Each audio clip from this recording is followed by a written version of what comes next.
Hello everyone and welcome to the Viola Playground. I'm violist Choi and today I want to discuss Johann Sebastian Bach Suite number 1 Prelude. In this video, I will play very slow so that you can figure out what notes are there and how mechanically we actually play this whole piece evenly. In addition to that, I will also show my interpretation of this piece, how I would play musically still in slow tempo. If you want to watch the full performance of this piece, please go to my channel and watch it under the playlist of performance. You will gonna find it there. Before I play everything in slow tempo with evenly 16th notes, let me first explain how I am doing everything evenly with a lot of noodly stuff.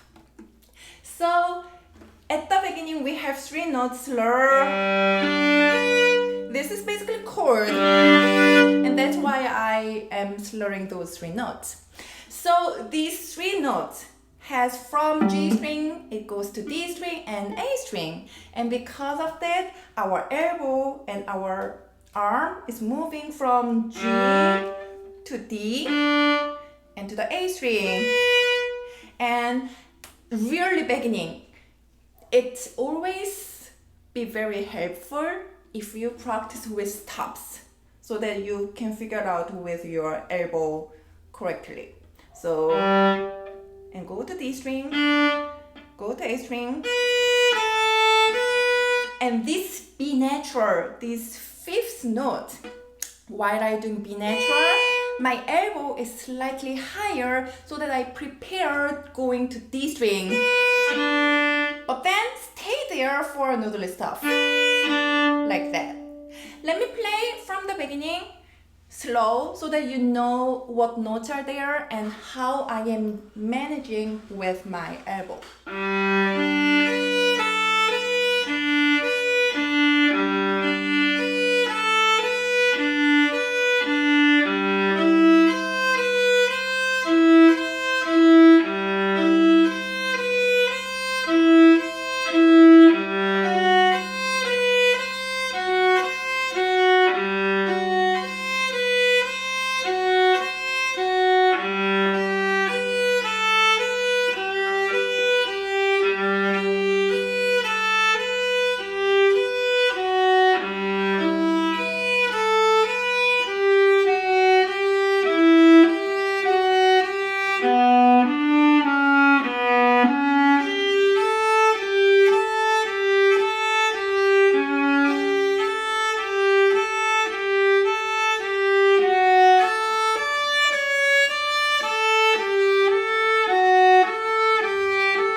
musicality of this piece. The piece is Prelude, so it introduces the key of the whole suite, which is G major in this case. And also because it's pretty introduction to all of the suite, number one, so it gives the chord, key, the atmosphere, basically around everything. And also, even though in the music it has bunch of 60th notes, still you have freedom to play some notes longer, some notes shorter, a little bit getting faster or slower. But everything should be organically happen. So because of that, what I always think the best is actually at the beginning, as I just played, slow with even notes, not with musicality first. In this piece, you need to master it first to play evenly, everything even 16th notes. Otherwise, if you don't have that skill, then when you play musically, it doesn't come out how you would do that. So I assume that you were gonna practice everything evenly up to the tempo. Now I go straightly about musicality. So as I said, I can play a little bit longer notes. For example, in the beginning, I want to show the real chords. Of course, I'm not doing that. It's just broken.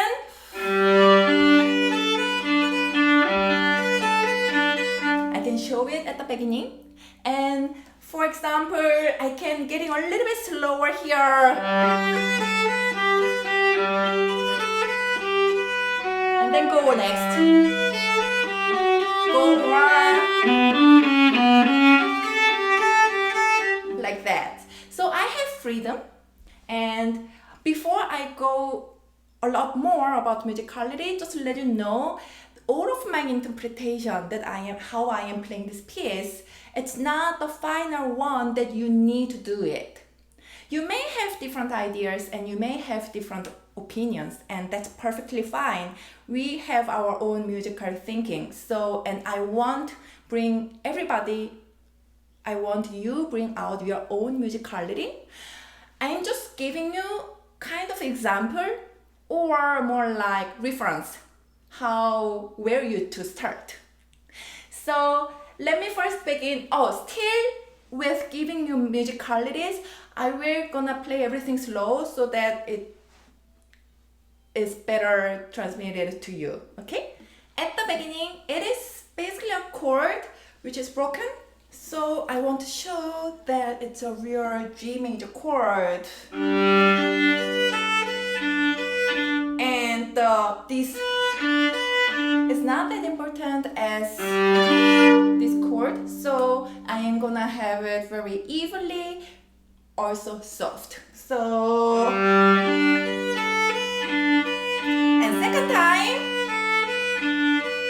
second time is always I am doing echoing the first one, so a lot less. The piece, it begins with one chord, the tonic, and then it goes to 4 chord, which is predominant, and then this one is 5, 7, so dominant, and then it arrives 1, 6, 4, the tonic. So we want to have it, it starts with tonic, the 4 establishment, and then it goes somewhere.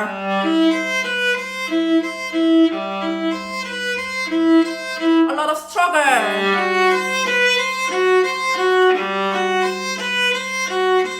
Arrives.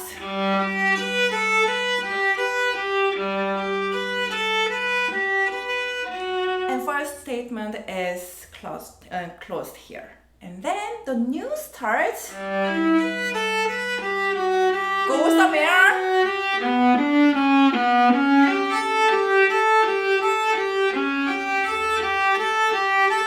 A little bit of resolution here because so tension release is basically 5-1 5-1 motion or 7-1. I am doing here a lot less this one. Some of people are doing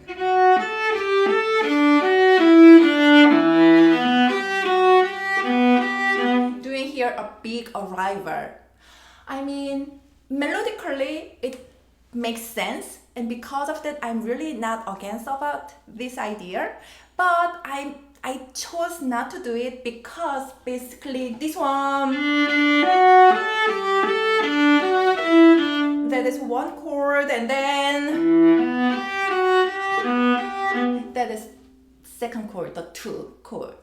So chord 2, Roman numeral 2 is mostly, it is actually predominant, which means it needs to go somewhere, not a rival point. And because of that, I am actually doing, let me play from here.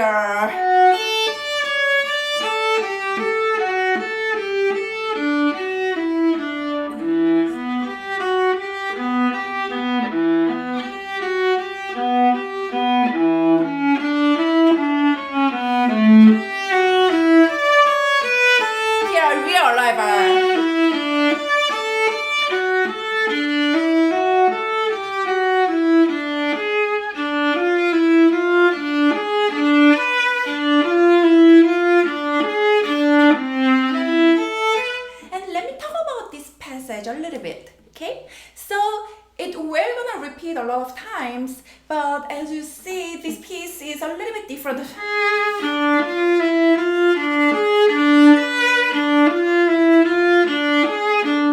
The beginning notes are, I am playing slightly longer, but it's same as I would do.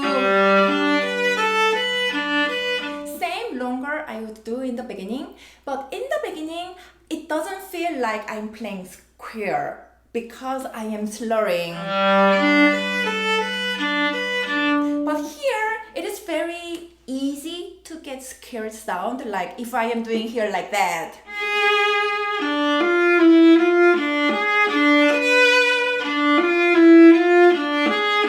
If I sit down for first note,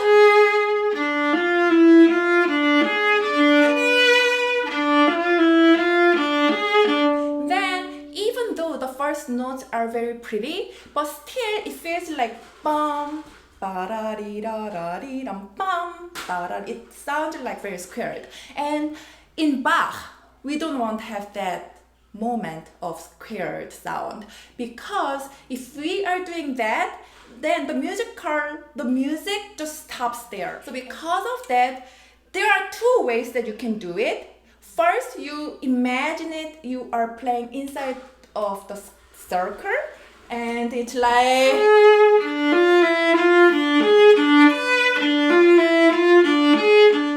you would do bam ba da dee da da dee dum bam ba da dee dum. Those notes are forming like circle. Or you can also play, you can actually send the note upward, like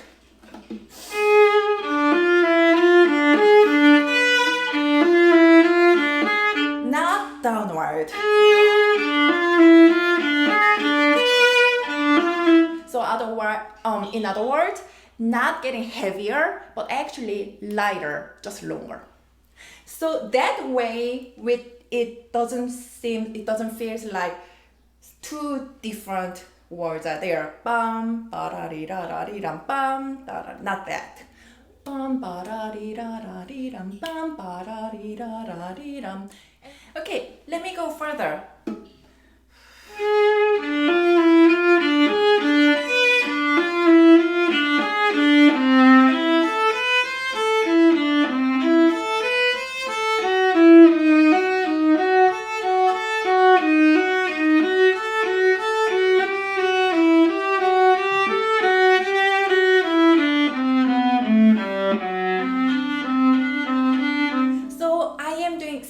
I am doing diminuendo here so that I can start new starting here.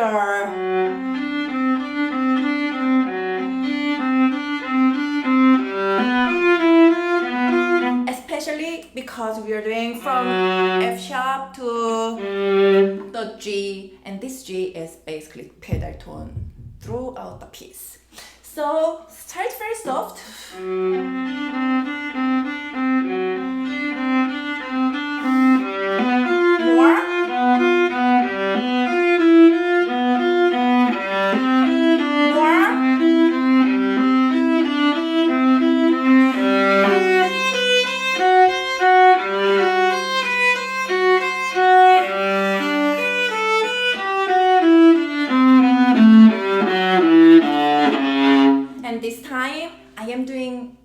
Opposite thing, I am doing crescendo so that I can have big arrival of. I want to have big arrival here because the next one is. And then the first big arrival of the piece and first climax actually. Because I want to show the real bass, the heavy bass here, rest of them are getting softer and still the feeling of sending it to upward, more like to heaven. So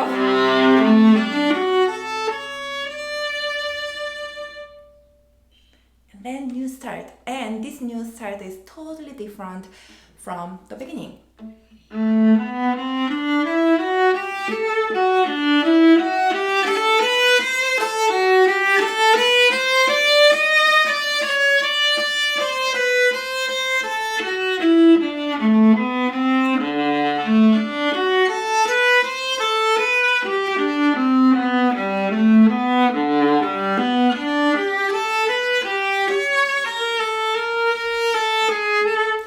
I want to bring out a little bit, just a little bit of this one.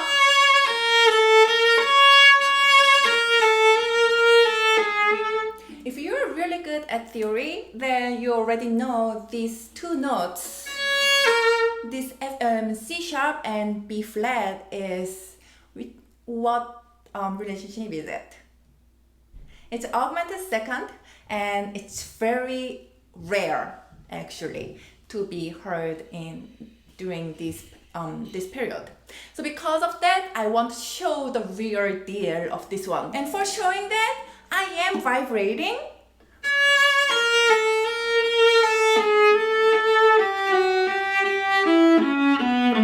Like that, because by now you may figure out that I am vibrating only first notes. Right? Even though these slow passages, this slow tempo, I'm not vibrating, almost not everywhere. I'm vibrating only important notes. And that is very common in Baroque period. So in Baroque period, you don't vibrate because it's easy to vibrate. You vibrate with meaningfulness. So that means if it is downbeat and if the harmonies are like awkward harmony or important harmony, if it has meaning, then you vibrate. Any other places, don't vibrate. Okay? So here, however, it's very important, so I vibrate even though it's not the down, it is kind of the middle downbeat, but it's not the beginning of the measure. So still I vibrate.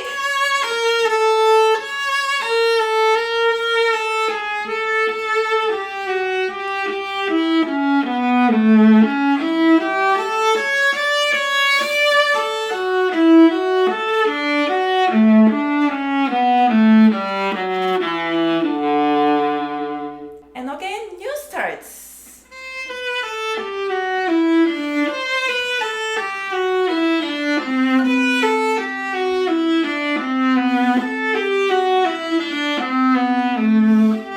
Slower and then starts beginning.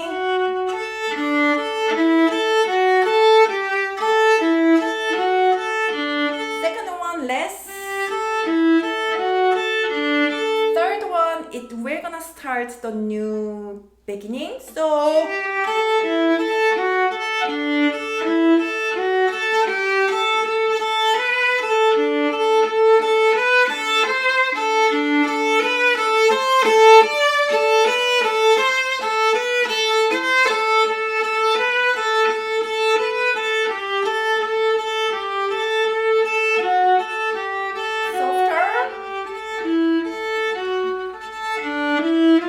pattern changes here, and here basically I'm doing crescendo and diminuendo, and the loudest part is here, and that of course I am leaning towards the D and the highest note so that it really sits down. And as you just already noticed, I hope you already noticed it. So there are a bunch of A's, right? And these A's, are they important? No, they are the least important thing in this piece. So I am gonna play louder.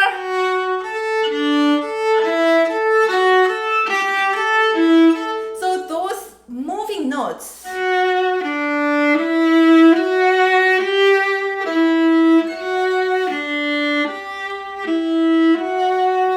they are more important than this A open string. But even though we know that those moving notes are more important, but still the A's are coming out very easily because it's open string. So manually with the bow, you need to make it a lot softer, and you need to play those moving notes a lot louder. For helping that, I can give you one tip. Do not lower your elbow here. If you are lowering your elbow, then your whole arm weight will lie on A string, and this will definitely give your A's a lot louder, and we don't want to have it. So stay your elbow on D string, and then the only movement happens from wrist to the hand and fingers, like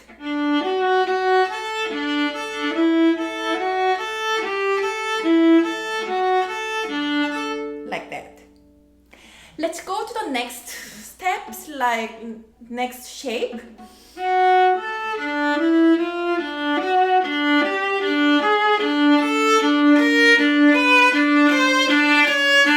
So here is this time the pedal tone is on D string, on D, and same, the D, those Ds should be a lot less, and moving tone,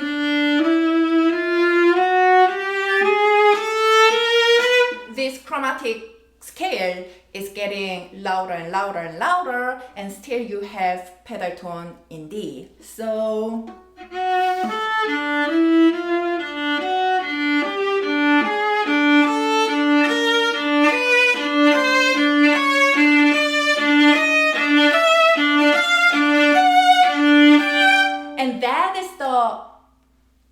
also a spot that I am actually doing crescendo through the note. And now finally arrives the biggest of this piece and grand final of this piece.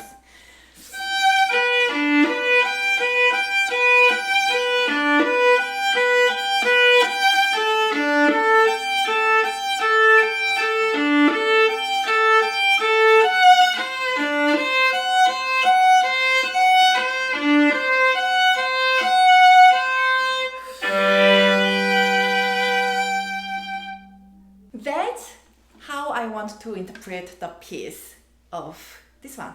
I hope you liked my interpretation, and I hope my interpretation might be also reference to your study of this piece.